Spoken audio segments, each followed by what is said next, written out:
और आइए आपको सीधे ले चलते भोपाल, जहां पर मुख्यमंत्री शिवराज सिंह चौहान नवनियुक्त शिक्षकों को बधाई पत्र वितरण करने पहुंचे हैं।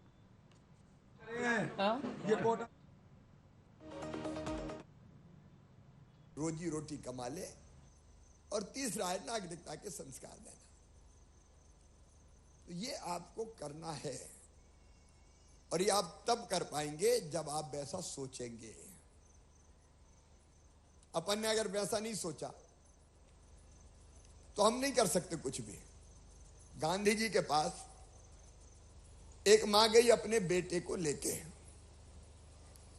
और कहा कि बापू ये गुड़ बहुत खाता है, मेरी बात मान नहीं रहा, आप इसको क्या तो शायद आपकी बात मान जाए। तो बापू ने कहा कि आज नहीं कल लाना। मां कल लेके बच्चे को गई तो बच्चे ने फिर कहा कि कल नहीं, गांधी जी ने फिर कहा कि अब कल लाना। ऐसे 5-6 दिन हो गए। 5वें-6वें दिन जब वो मां गई अपने बेटे को लेके तो बापू ने बेटे को प्यार से कहा कि बेटा ज्यादा गुड़ खाना अच्छी बात नहीं है, गुड़ मत खाया करो। तो मां ने कहा बापू ये इतनी साधारण बात थी, या पहले दिन क्यों नहीं कही आपने? तो बापू बोले कि बेटी मैं पहले खुद ही गुड़ खाता था, अब मैं खा रहा हूं और इससे कहूं तू मत खा। तो मैंने पहले गुड़ खाना छोड़ा और जब मैंने गुड़ खाना छोड़ा तब मैंने इससे कहा कि तू गुड़ मत खाना, क्योंकि मैं खाऊंगा और दूसरे से कहूंगा कि तू मत खा तो कोई मेरी मानेगा क्या? असर ही नहीं होगा।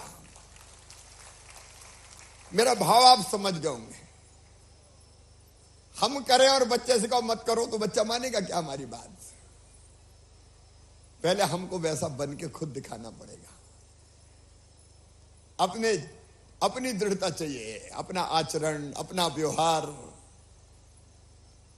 तो प्रभावित होंगे। देखो मुझे पढ़ाते थे, मैं सरकारी स्कूल में पढ़ा हमेशा। मैं कोई अमीर घर में पैदा नहीं हुआ, मैं तो गरीब घर में पैदा हुआ। जैत के मेरे गांव के सरकारी स्कूल में पढ़ा और हम जब स्कूल जाते थे तो अपना बिछाने का फट्टा संग ले जाते थे, झोला संग ले जाते थे, क्योंकि बैठने के लिए टाट पट्टी भी नहीं होती थी उस जमाने में। तो बिछा के बैठते थे, लेकिन जाते थे तो गुरु के चरणों में प्रणाम करते थे। प्रणाम गुरु जी। श्री रचन चंद जी जैन। मैं आज जो कुछ हूं, अगर उसका श्रेय एक व्यक्ति को जाता है तो वह है श्री रचन चंद जैन, मेरे गुरुजी, जिनने मुझे पहली, दूसरी, तीसरी, चौथी में पढ़ाया। मैं अगर बोलना भी सीखा तो हमारे यहां वो कोई शिक्षा विभाग ने तय नहीं किया था, लेकिन हर शनिवार के दिन बाल सभा होती थी। तो गुरुजी हमसे कहते थे कि उस दिन रामायण की 5 दोहे तक चौपाइयां और दोहे पढ़ना और उनका अर्थ करना है, रामचरितमानस। और उसमें बड़ा अच्छा तरीका उन्होंने बना रखा था। उस समय घी के दीपक जलाते थे, थोड़ा प्रसाद बांटना पड़ता था।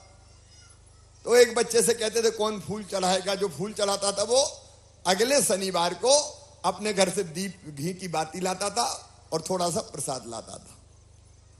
तो ऐसे हर शनिवार को होता था। और फिर वो कहते थे कि चौपाई पढ़ो और अर्थ करो। तो मैं जरा धीरे धीरे चौपाई पढ़ता था, पीछे बैठा रहता था। उनका नहीं, आगे आओ तुम। कैसे धीरे धीरे पढ़ते हो? मैं आगे बैठ के बैठने लगा। बोले धीरे धीरे मत पढ़ो, जोर से पढ़ो। तो मैं जोर से पढ़ने लगा। फिर उन्होंने मुझे कहा कि अब ये पढ़ेंगे शिवराज, तुम अर्थ करोगे। तो मेरे पसीने छूट गए। मैंने कहा अर्थ बिना देखे कैसे पढ़ूं करूं? बोलने नहीं, कोशिश करो, तुम अर्थ करो चौपाई का। तो मैं चुपके चौपाई भी पढ़ते तब मैं अर्थ देखने की कोशिश करता क्या लिखा हुआ है। तो धीरे धीरे मैं अर्थ करने लगा। परहित सरिस धर्म नहीं भाई, पर पीड़ा सम नहीं अधमाई। तो उन्होंने कहता अब दूसरों का भला करने से बड़ा कोई धर्म नहीं है, दूसरों का नुकसान पहुंचाने से बड़ा कोई पाप नहीं है। तो धीरे धीरे मैं अर्थ करने लगा और अर्थ की मेरी ख्याति इतनी फैल गई गांव में कि गांव के लोगों ने कहा कि हमने सुना ये शिवराज अच्छा अर्थ करता है रामायण का।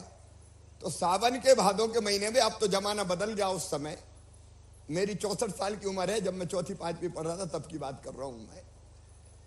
तो गांव के लोगों ने मुझे बुलाना शुरू कर दिया रात में। रामायण जो होती थी, बोले रामायण की चौपाई दूसरे कहेंगे, अर्थ शिवराज करेगा। तो मैं रामायण का अर्थ करने लगा।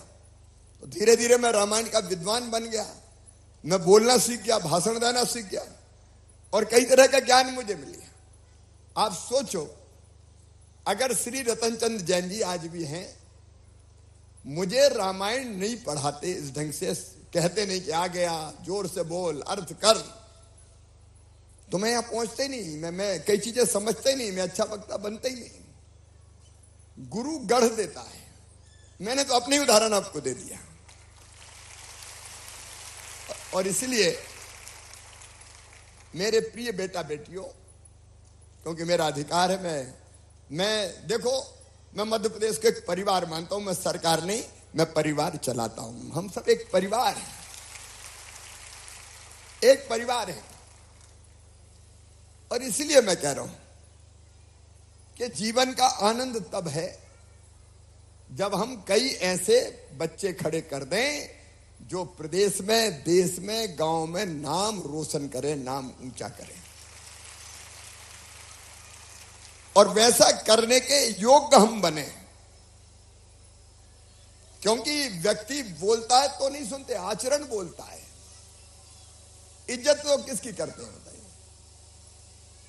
इज्जत उसकी करेंगे जो कथनी और करनी में समान हो, जिसका आचरण बोले। और इसलिए अगर आप वैसा आचरण करोगे तो लोग आज भी पूजा करेंगे। मैं सच कह रहा हूं, पूजा करेंगे। आज भी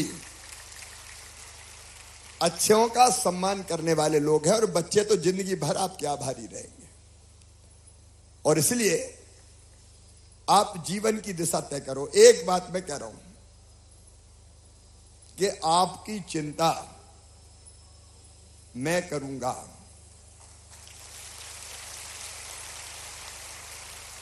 मेरी बात समझ गए होगे? आपकी चिंता मैं करूंगा, लेकिन बच्चों की चिंता आप करो। हो मंजूर तो बोलो हां। ये म्यूचुअल अंडरस्टैंडिंग हो गई अपनी। समाज को शिक्षक की, शासन को शिक्षक की चिंता करनी चाहिए। मेरे बेटा बेटियों, एक जमाना था जब मैं मुख्यमंत्री बना तो गुरुजी, शिक्षा कर्मी, उनको तनख्वाह कितनी मिलती थी पता है? 500 रुपया महीना। 500 रुपया महीना। अब मैं एक गांव में गया, मैं तब सांसद था, तो मैंने बच्चों को बुला के पूछा, भैया बताओ गंगा जी कहां से निकली थी? एक बच्चा बोला विंध्याचल से। तो मैंने गुरुजी से कहा, क्या गजब करते हो भाई, हिमालय से निकली है, विंध्याचल बता रहा है। तो गुरुजी बोले भाई साहब 500 रुपया में तो विंध्याचल से ही निकलेगी, हम क्या करें। तो शिक्षक को पर्याप्त सुविधाएं ना देना भी पाप है। और इसलिए मैंने बढ़ाते बढ़ाते यहां तक लेके आया और अभी की व्यवस्था में भी कुछ परिवर्तन करने का विचार मैंने किया है।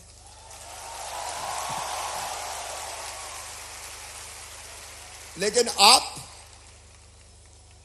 बच्चों की चिंता करने योग अपने आप को बना ले। देखो, जब तक शिक्षक नहीं थे मौज करो, मस्ती करो, सामान्य जिंदगी जियो।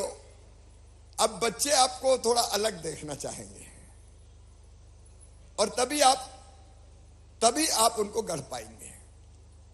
और इसलिए उसके अनुकूल अपने जीवन को आप बनाओ।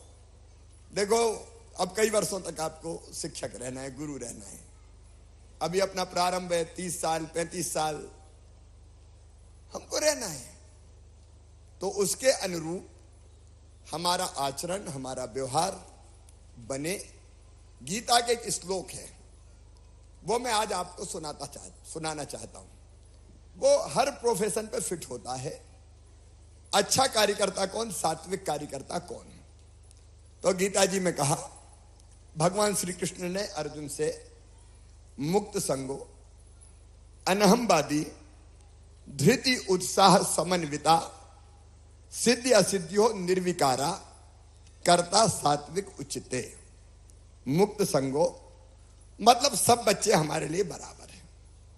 ऐसा नहीं कि अर्जुन है तो उसको तो अच्छे तीर चलाना सिखाएं और एकलव्य का अंगूठा कटवा दें। हमारे लिए सब बच्चे समान हैं। कुछ अच्छा परफॉर्म करेंगे, कुछ को बेटर परफॉर्म के लिए हमको प्रेरित करना पड़ेगा। तो वो कोशिश हमको सब बच्चों को बराबर मानते हुए करने का प्रयास करना चाहिए। यह है मुक्त संगो, सब बच्चों को बराबर मानेंगे।